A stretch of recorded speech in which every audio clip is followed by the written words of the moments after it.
It's an honor and it's scary. There's people who've gone before me that deserve this more than I do. So I'm here to answer questions and see if my life is worth an award. The way that we live our mission and pursue it is by providing emergency shelter for 32 women and 8 families each night, as well as flexible housing through our Friendship House program. As far as Friendship House is concerned, I think I was just proud to be nominated for the board.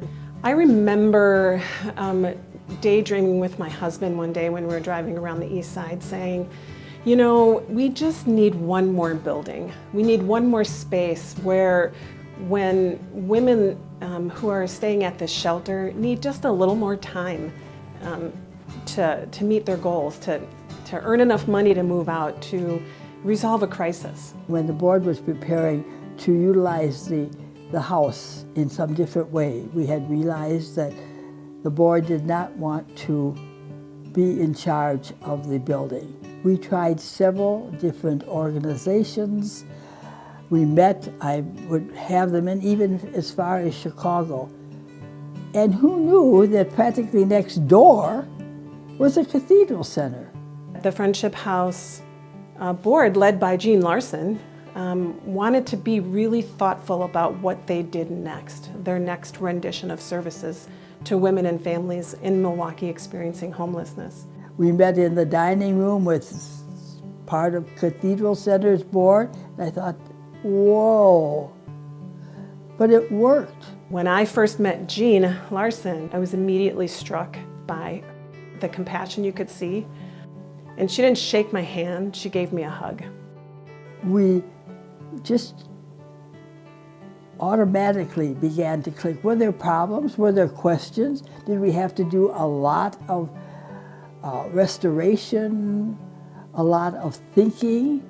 Our first meeting was really just about what do we need to do next. It wasn't necessarily that Cathedral Center was going to be that partner, but we were both on the same page in terms of knowing that Friendship House, whatever the solution was, that Friendship House was going to be part of the answer. My concern, and several board members, probably all of them, this board had never had men. Donna, what are you thinking about to have men and women in this house at the same time?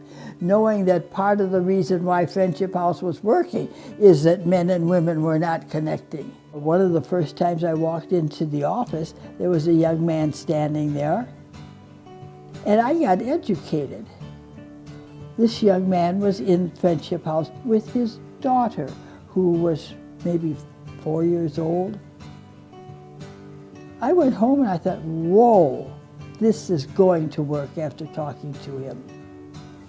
Providing support to organizations like the Cathedral Center translates into providing support to not just one person who needs a short-term stay in an emergency shelter. It provides support to that one person and then provides relief to other people who don't know how to support that person, if that makes sense. It's not just a person's choice to sleep outside or in their car. It's not a person's choice to experience symptoms. People don't really want to live that way. What I would think about with a guest coming into Friendship House for the first time, listen, come in with an open mind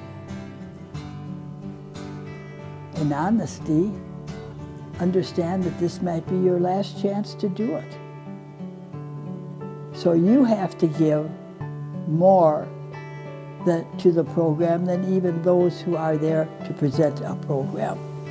When our voice can be heard collectively in the community, advocating for the needs of women and families, then I think that we've done our job.